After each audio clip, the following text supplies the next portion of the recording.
Hello students. Today topic of discussion is mechanism of catalysis. ठीक है, if we talk about mechanism of catalysis, the first one is catalysis by proximity. Catalysis by proximity. Here's the substrate and the catalytic on the enzyme are oriented in precise manner so that bonding of orbitals overlap to bring enzyme substrate complex into transition state. ठीक है, substrate must react with cofactor during catalysis, so structural modification of cofactor result in large decrease in the rate of reaction.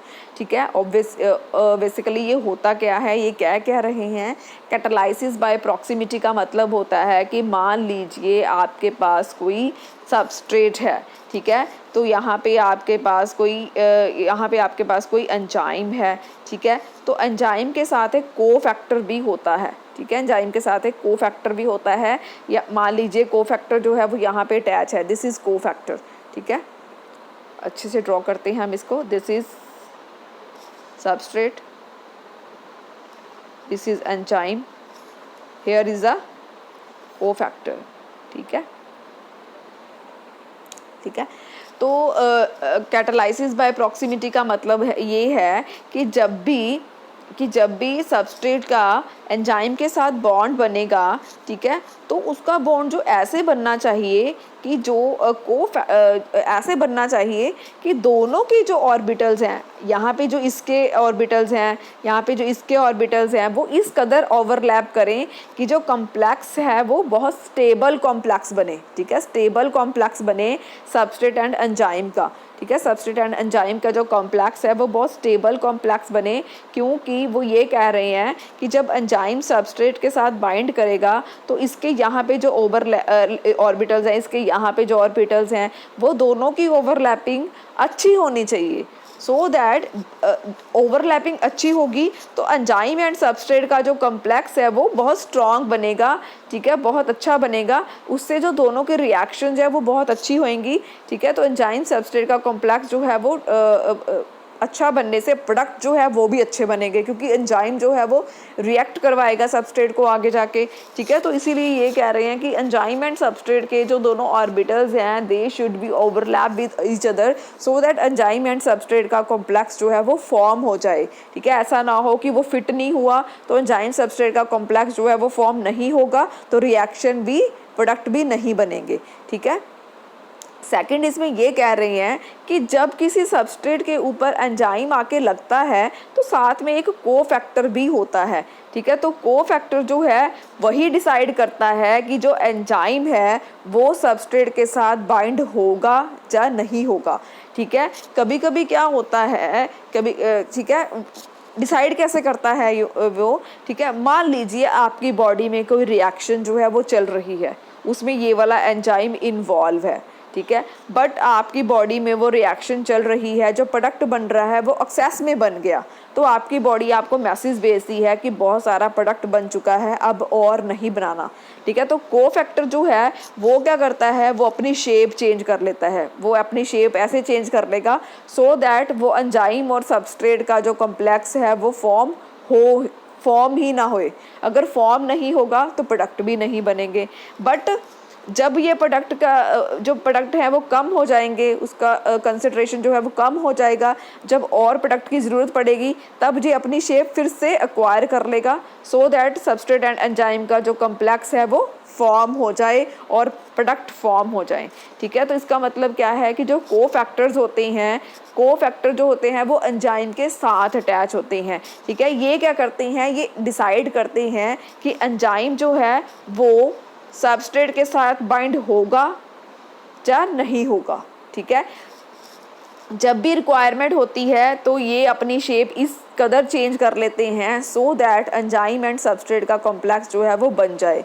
अगर लगता है कि अब reaction जो है वो बहुत हो चुकी है, प्रोडक्ट बहुत बन चुका है, अब और प्रोडक्ट बनाने की रिक्वायरमेंट नहीं है, ठीक है, तब क्या होता है, तब ये अपनी शेप ऐसे चेंज कर लेते हैं, ठीक है। मैं आपको एग्जांपल देती हूँ, जैसे मान लीजिए यहाँ पे कोफैक्टर लगा हुआ है, अब ये दोनों फिट हो सकते हैं लेकिन ये अपनी शेप ऐसे चेंज कर लेगा, ठीक है, कोफैक्टर।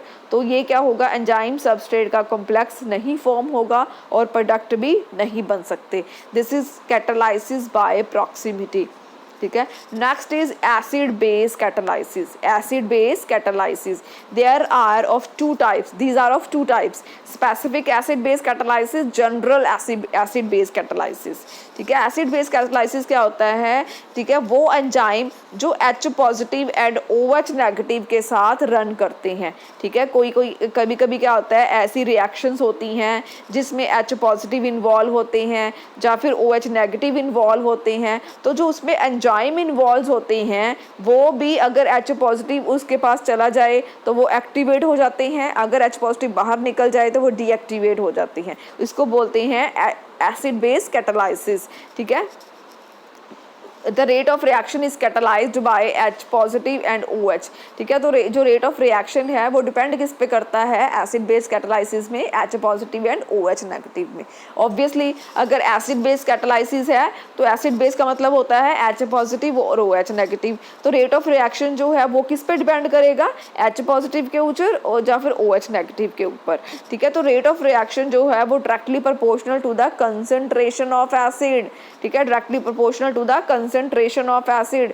जितनी कंसंट्रेशन ऑफ एसिड की ज़्यादा होगी उतना ही रेट ऑफ रिएक्शन भी ज़्यादा होगा, क्योंकि एसिड बेस कैटालाइसिस है, एसिड के साथ रिएक्शन जो है वो कैटालाइज हो रही है, रिएक्शन का रेट ऑफ रिएक्शन बढ़ रहा है, तो एसिड जितना ज़्यादा होगा उतना ही रिएक्शन का रेट भी ज़्यादा होगा, ठीक है। नेक्स्ट इन्होंने एग्जांपल दी है कि जो अमाइनो एसिड्स होते हैं, सिस्टीन हो गया, सेलाइंस हो गया, लाइसिन हो गया, ठीक है, ये जो अमाइनो एसिड्स हैं इनके लिए H पॉजिटिव एक्सेप्टर्स कौन से होते हैं, ये वाले, ठीक है। H पॉजिटिव डोनर कौन से होते हैं, ये वाले, ठीक है। ये ग्रुप्स आपने याद कर लेने हैं, तो इसको बोलते हैं acid base catalysis. Acid base catalysis का मतलब होता है कि जो एंजाइम है वो एसिड एंड बेसिक जो H positive and OH negative है इसके ऊपर काम कर रहा है, ठीक है। या तो वो H पॉजिटिव एक्सेप्ट कर लेता है या फिर डोनेट कर देता है, तो वो एसिड और बेस के डायरेक्टली प्रोपोर्शनल है रेट ऑफ रिएक्शन, ठीक है। तो जो इसमें एसिड डोनर्स होते हैं, एक्सेप्टर्स होते हैं, उसके बिहाफ पे ही जो एंजाइम है वो रिएक्शन की रेट को कम और ज़्यादा करते हैं, ठीक है। तो आपने इसके बारे में इतना ही याद रखना है, ठीक है। नेक्स्ट है कोवलेंट कैटालाइसिस। कोवलेंट कैटालाइसिस में क्या होता है, the rate of reaction can be enhanced by covalent bond between enzyme and substrate to form highly reactive covalent intermediate, ठीक है। तो आपने इसमें कंफ्यूज नहीं होना, ठीक है। उसमें क्या होता है कि जो आपके पास एंजाइम है, दिस इज एंजाइम, ठीक है, आपने याद रखना है ये एंजाइम है, ठीक है। एंजाइम ने क्या किया, यहाँ पे आपके पास कोई सबस्ट्रेट है, तो एंजाइम का सबस्ट्रेट के साथ कोवलेंट बॉन्ड बनता है, ठीक है। कोवलेंट बॉन्ड, कोवलेंट कैटालाइसिस में क्या होता है, एंजाइम जो है वो सबस्ट्रेट के साथ कोवलेंट बॉन्ड फॉर्म करता है, तो कोवलेंट बॉन्ड जो होता है वो बहुत स्ट्रॉन्ग बॉन्ड होता है। तो यहाँ पे क्या होता है, यहाँ पे ऐसे बॉन्ड फॉर्म हो जाता है, कोवलेंट बॉन्डिंग फॉर्म हो जाती है। जब कोवलेंट बॉन्डिंग फॉर्म हो जाती है उसके बाद क्या होता है, एंजाइम एंड सबस्ट्रेट का एक कॉम्प्लेक्स बन जाता है, ये बहुत स्टेबल कॉम्प्लेक्स होता है, बहुत स्ट्रॉन्ग बॉन्डिंग होती है इसमें। उसके बाद क्या होता है, आफ्टर एंजाइम जो है वो सबस्ट्रेट के साथ रिएक्ट करके उसके बाद एंजाइम जो है वो अलग हो जाएगा, फ्री हो जाएगा, और ये दोनों जो है वो प्रोडक्ट बन जाएंगे, ठीक है। तो दो प्रोडक्ट बन जाएंगे, एक ये वाला एक ये वाला, तो 2 प्रोडक्ट यहाँ पे बन जाएंगे, ठीक है। तो कोवलेंट कैटालाइसिस में क्या होता है, कोवलेंट कैटालाइसिस वो होता है जिसमें एंजाइम सबस्ट्रेट के साथ कोवलेंट बॉन्डिंग फॉर्म करता है, उसको बोलते हैं कोवलेंट कैटालाइसिस, ठीक है। आपने यहाँ पे ये नहीं एग्जांपल देनी, जो मैंने आपको बना के दिखाई है वो एग्जांपल देनी है। जस्ट आपने ड्रॉ करना है एक एंजाइम, उसके साथ आपने एक सबस्ट्रेट बनाना है, ठीक है। उसके बाद आपने एंजाइम का सबस्ट्रेट के साथ कोवलेंट बॉन्डिंग दिखाना है, उसके बाद आपने एंजाइम को फ्री कर देना है, साथ में आपने दिखाना है 2 product, this is product PP, this is enzyme, this is enzyme, this is substrate S, enzyme and substrate का कॉम्प्लेक्स ई एस, ठीक है। तो this is about covalent catalysis, ठीक है। नाउ हाईली रिएक्टिव इंटरमीडिएट जो बनते हैं उनकी एग्जांपल दी है इन्होंने, एंजाइम्स की एग्जांपल दी है। एंजाइम का नाम क्या क्या है, फॉस्फोग्लूकोम्यूटेज, ग्लूकोज 6 फॉस्फेट, ट्रिप्सिन, प्रिपिन, एसिटाइल कोए, ठीक है। तो हाईली रिएक्टिव इंटरमीडिएट्स कौन से हैं, phospho enzyme, acyl enzyme, phospho enzyme, acyl enzyme, ठीक है। आपने इसके नाम याद कर लेने हैं। नेक्स्ट है सबस्ट्रेट स्ट्रेन। सबस्ट्रेट स्ट्रेन क्या होती है, when substrate results and enzyme interact with each other, this result in strain on the enzyme with destabilization and induce it to change from low activity state to high activity state. At the same time the substrate undergo deformation leading to change in product due to strain and destabilization.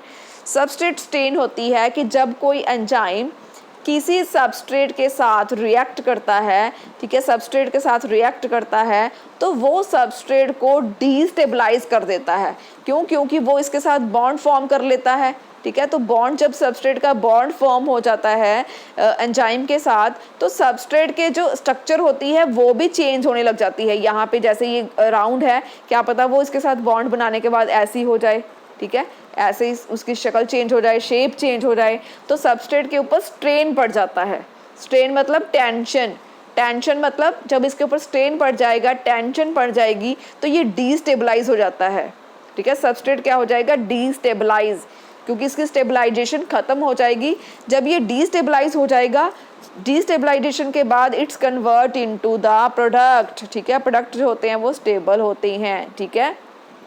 तो substrate strain क्या होता है, substrate strain होता है कि जब कोई enzyme किसी सबस्ट्रेट के ऊपर साथ रिएक्ट करता है तो वो सबस्ट्रेट के ऊपर स्ट्रेन डालता है, टेंशन डालता है, उसकी स्ट्रक्चर चेंज कर देता है समटाइम, उससे वो डीस्टेबलाइज हो जाता है, ठीक है। डीस्टेबलाइज होने की दिस इज़ अ रीज़न कि सबस्ट्रेट जो है वो प्रोडक्ट में कन्वर्ट हो जाते हैं, ठीक है। अगर इसके ऊपर स्ट्रेन ना पड़े, कोई टेंशन ना हो तो सबस्ट्रेट कभी भी प्रोडक्ट नहीं बनेगा, ठीक है। जब ये डीस्टेबलाइज हो जाता है, इसकी स्टेबिलिटी ख़त्म हो जाती है तो ये स्टेबल होने के लिए प्रोडक्ट में कन्वर्ट हो जाता है, ठीक है। उसको बोलते हैं सबस्ट्रेट स्ट्रेन, ठीक है।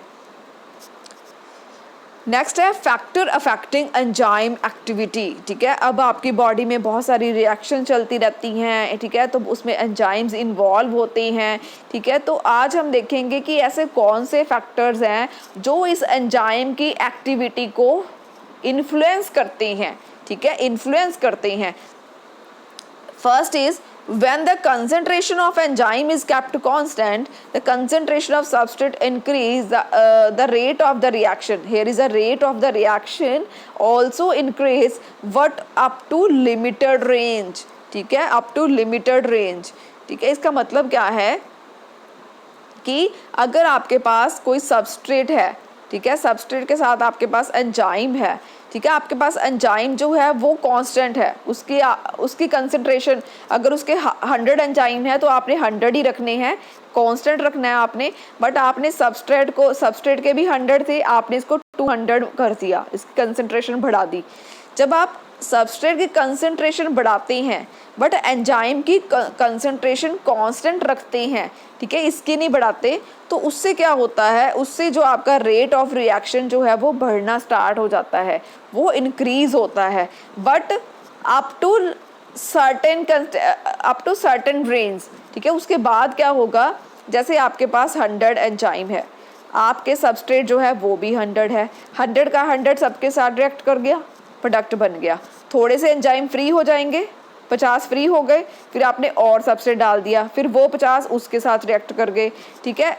तो उससे क्या होगा, अगर आप किसी रिएक्शन में एंजाइम को नहीं बढ़ाते, उसको कांस्टेंट भी रखते हैं बट आप सबस्ट्रेट को बढ़ाते रहते हैं, फिर भी जो रेट ऑफ रिएक्शन है वो बढ़ता रहता है, बट किसी लिमिट तक बढ़ता है। उसके बाद जो एंजाइम है वो सारे के सारे यूज़ हो जाएंगे, उसके बाद रेट ऑफ रिएक्शन जो है वो नहीं बढ़ेगा, ठीक है। तो यहाँ पे इन्होंने ग्राफ भी ड्रॉ किया है कि जो रेट ऑफ रिएक्शन है, यहाँ पे कंसंट्रेशन ऑफ सबस्ट्रेट है, एंजाइम की कंसंट्रेशन जो है वो कांस्टेंट है।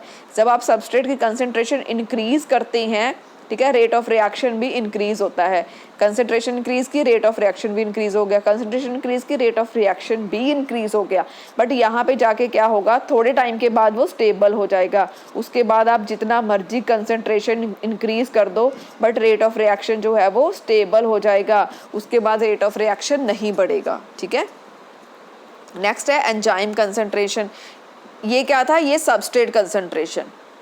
लिख लो यहाँ पे आपने लिखना है सबस्ट्रेट कंसंट्रेशन। ठीक है, तो ये एक फैक्टर है, अगर आप सबस्ट्रेट की कंसंट्रेशन बढ़ाते हो तो रेट ऑफ रिएक्शन भी बढ़ता है बट सर्टेन रेंज तक, उसके बाद रेट ऑफ रिएक्शन जो है वो नहीं इंक्रीज होगा। ठीक है, नेक्स्ट है एंजाइम कंसंट्रेशन। अब आपने क्या करना है, एंजाइम की कंसंट्रेशन इंक्रीज करनी है। ठीक है, आपने सबस्ट्रेट की कंसंट्रेशन कांस्टेंट रखनी है, इसको आपने 100 रखना है, इसको आपने 200 कर देना है 100 से। ठीक है, तो अगर आप increase in enzyme concentration, rate of reaction increase in proportional manner but after a period of time it becomes independent because definite amount of substrate is present in the reaction that has been changes into the product। अब देखिए, अब आपके पास enzyme भी 100 है, substrate भी 100 है, आपने enzyme को बढ़ा दो, 200 कर दो, सबस्ट्रेट को नहीं बढ़ाना। ठीक है, सबस्ट्रेट आप नहीं बढ़ाओगे। इसमें क्या होता है, इसमें जब आप एंजाइम की बढ़ाते हो उसमें भी रेट ऑफ रिएक्शन जो है वो बढ़ना स्टार्ट हो जाता है, क्योंकि कभी कभी क्या होता है, सबस्ट्रेट में 20-30 मॉलिक्यूल ऐसे होते हैं जो रिएक्ट नहीं करते, बट जब आप एंजाइम बढ़ा देते हैं तो वो भी रिएक्ट करना स्टार्ट कर देते हैं, तो उसकी वजह से रेट ऑफ रिएक्शन जो है वो इंक्रीज़ होता है। बट आफ्टर सम टाइम, थोड़े टाइम के बाद 1 to 2 आवर्स के बाद क्या होगा, सबस्ट्रेट जो है वो उतना ही है, एंजाइम आप बढ़ाते जा रहे हो, तो एंजाइम रिएक्ट कहाँ किससे करेंगे, सबस्ट्रेट तो सारा रिएक्ट हो चुका है, तो उसके बाद क्या होगा, रेट ऑफ रिएक्शन जो है वो स्टेबल हो जाएगा, क्योंकि सारा का सारा सबस्ट्रेट जो है वो रिएक्ट कर जाएगा। उसके बाद और सबस्ट्रेट तो पेंडिंग है नहीं, तो अगर आप एंजाइम बढ़ा भी रहे हो तो उसका कोई इफेक्ट नहीं पड़ेगा रेट ऑफ रिएक्शन के ऊपर। नेक्स्ट है temperature. Increase of temperature increase our rate of reaction but within certain temperature range। Enzymes क्या होते हैं, प्रोटीन, अगर आप उनको गर्म करोगे, एंजाइम जो, अगर एंजाइम्स को आप गर्म करना स्टार्ट कर दो तो एंजाइम जो है वो ब्रेक कर जाते हैं, एंजाइम की डीनेचरेशन हो जाती है, बिकॉज एंजाइम जो होते हैं वो प्रोटीन्स होते हैं। ठीक है, अगर आप किसी रिएक्शन का टेम्परेचर इंक्रीज़ करते हो तो टेम्परेचर इंक्रीज़ करने से रेट ऑफ रिएक्शन भी इंक्रीज़ होता है, बट अगर आपने 45 डिग्री टेम्परेचर कर दिया तो रेट ऑफ रिएक्शन जो है वो नहीं इंक्रीज़ होगा, वो डिक्रीज़ होना स्टार्ट हो जाएगा। क्यों, क्योंकि 45 के ऊपर क्या होता है, सारे के सारे एंजाइम जो है वो मर जाएंगे, डीनेचरेशन ऑफ एंजाइम हो जाएगा, बिकॉज एंजाइम किससे बने होते हैं, प्रोटीन से। ठीक है, अगर हम टेम्परेचर का ग्राफ देखें तो रेट ऑफ रिएक्शन, अगर आप टेम्परेचर इंक्रीज़ करते हैं रेट ऑफ रिएक्शन भी इंक्रीज़ हो रहा है, इंक्रीज़ होगा, पर 45 टेम्परेचर पे जाके ये स्टेबल हो जाएगा और उसके बाद 45 के ऊपर सारे के सारे प्रोटीन एंजाइम जो हैं वो डेड हो जाएंगे, डीनेचरेशन हो जाएगी, तब रेट ऑफ रिएक्शन जो है वो डिक्रीज़ होना स्टार्ट हो जाएगा। ठीक है, नेक्स्ट है effect of pH. Effect of pH का मतलब भी यही है कि अगर आपकी कोई रिएक्शन चल रही है, अगर आपने उसकी पीएच को इंक्रीज़ करना स्टार्ट कर दिया, ठीक है, 1 कर दी, 2 कर दी, 3 कर दी, ठीक है, जब आप पीएच को इंक्रीज़ करते हैं, ठीक है, जब तक वो 7, 4, 5, 6, 7 जो होती है वो न्यूट्रल पीएच होती है। ठीक है, तो रेट ऑफ रिएक्शन जो है वो पीएच इंक्रीज़ करने से रेट ऑफ रिएक्शन भी बढ़ रहा है, लेकिन जब 7 हो जाएगी तब वो स्टेबल हो जाएगा। 7 के बाद क्या होगा, जब आप 8 करोगे, 9 करोगे, 10 करोगे तो वो अल्केलाइन होता है, अल्केलाइनिटी के कारण जो एंजाइम्स हैं वो डेड हो जाएंगे। ठीक है, न्यूट्रल पीएच पे एंजाइम जो है वो मैक्सिमम होते हैं, तो यहाँ पे जब 7 पीएच होगी, दिस इज पीएच 7 पीएच पे रेट ऑफ रिएक्शन जो है वो मैक्सिमम होता है, मैक्सिमम। ठीक है, क्योंकि यहाँ पे सारे के सारे एंजाइम जो है वो लाइव होते हैं, अलाइव, जिंदा है वो। जब आप 7 से इंक्रीज़ करोगे पीएच तो एंजाइम जो है वो डेड होने स्टार्ट हो जाएंगे, ठीक है। तो रेट ऑफ रिएक्शन भी डिक्रीज होना स्टार्ट हो जाएगा। ये देखिए 1 pH पे भी रेट ऑफ रिएक्शन जो है वो बहुत कम है, और 12 pH पे भी, 8 9 10 11 12 pH पे भी रेट ऑफ रिएक्शन जो है वो बहुत कम है, मिनिमम है, बिकॉज इस pH पे एंजाइम जो है वो डेड हो जाते हैं, ठीक है। Highly acidic and highly alkaline environment में एंजाइम जो है वो डेड हो जाते हैं। नेक्स्ट है प्रोडक्ट कंसंट्रेशन। प्रोडक्ट कंसंट्रेशन का मतलब क्या है? The product form as a result of enzymatic catalyzed reaction may get bound at the active site of an enzyme and prevent the substrate from binding. So increase in the product concentration decrease the rate of reaction, ठीक है।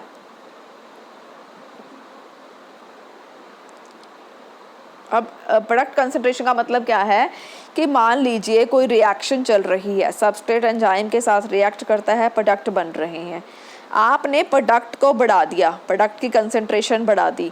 Product की concentration बढ़ाने से क्या होगा कि जो enzyme है वो सबस्ट्रेट के साथ रिएक्ट कर रहा है। अब प्रोडक्ट जो है वो बढ़ चुके हैं, तो रिएक्शन जो है वो बैक आ जाएगी, ठीक है, क्योंकि प्रोडक्ट बहुत ज़्यादा बन चुके हैं। तो मैसेज आएगा कि रिएक्शन जो है वो स्टॉप हो जाए, क्योंकि प्रोडक्ट जो है वो बहुत ज़्यादा हैं ऑलरेडी। तो रेट ऑफ रिएक्शन जो क्या हो जाएगा? डिक्रीज़। तो रेट ऑफ रिएक्शन क्या हो जाएगा? डिक्रीज़।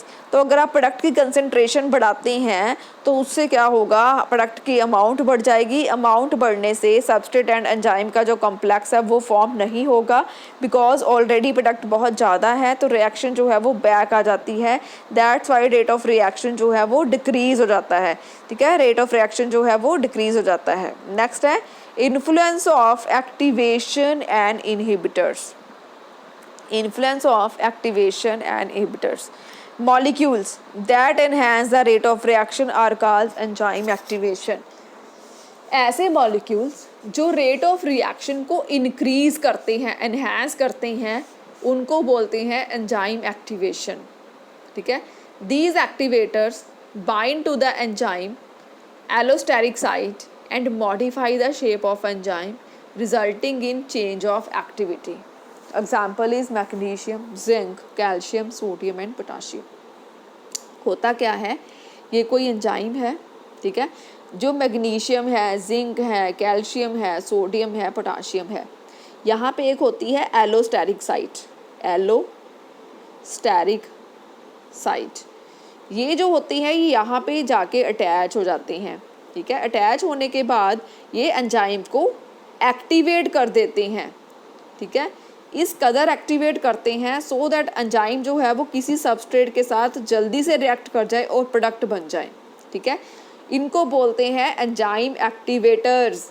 एंजाइम एक्टिवेटर्स कौन से हैं? Magnesium, zinc, calcium, sodium and potassium. ये एंजाइम के ऊपर एक एलोस्टेरिक साइट्स होती हैं, वहाँ पे जाके लग जाते हैं। वहाँ पे जाके लगने के बाद ये एंजाइम की शेप जो है वो ऐसी बना देते हैं, लाइक एंजाइम की शेप ऐसी है, ठीक है। यहाँ पे एलोस्टेरिक साइट है, यहाँ पे सबस्ट्रेट है, सबस्ट्रेट के साइट ऐसी है। अब सबस्ट्रेट के साथ बाइंड होना है, तो ये क्या यहाँ पे आके लग गया, मान लीजिए मैग्नीशियम। मैग्नीशियम क्या करेगा? इसको एक्टिवेट कर देगा। एक्टिवेट करने के बाद ये अपनी शेप ऐसे कन्वर्ट कर लेगा, ठीक है, ऐसे, सो दैट इसमें फिट हो जाए। तो ये सबस्ट्रेट जो है एक दूसरे के साथ फिट हो जाएंगे। ये होते हैं एक्टिवेटर्स। ये क्या करते हैं? एंजाइम को मॉडिफाई करके ऐसी शेप बना देते हैं सो दैट वो जल्दी से सबस्ट्रेट के साथ बाइंड करके प्रोडक्ट फॉर्म कर दे। तो इसको बोलते हैं एक्टिवेटर्स, ठीक है। नेक्स्ट है इनहिबिटर्स। इनहिबिटर्स क्या करते हैं? इनहिबिटर्स वो होते हैं, लाइक आपका एंजाइम जो है वो ऐसा है, ठीक है, लाइक आपका एंजाइम जो है वो ऐसा है। यहाँ पे आपके पास सबस्ट्रेट है, यहाँ पे एलोस्टेरिक साइट है। जो इनहिबिटर्स होते हैं लाइक पेनिसिलिन, एम्पिसिलिन, ठीक है, ये क्या करते हैं? यहाँ पे आके लग जाते हैं। पेनिसिलिन लग गया मान लीजिए यहाँ पे आके, तो ये एंजाइम को डीएक्टिवेट कर देंगे। डीएक्टिवेट करने के बाद एंजाइम जो है उसकी शेप ऐसे बन जाएगी कि वो किसी में फिट हो ही नहीं सकता। ठीक है, उसकी शेप जो है वो ऐसी कर देंगे कि एंजाइम एंड सबस्ट्रेट का कॉम्प्लेक्स जो है वो फॉर्म नहीं होगा और प्रोडक्ट भी नहीं बनेंगे। ठीक है, तो इसको बोलते हैं इनहिबिटर्स।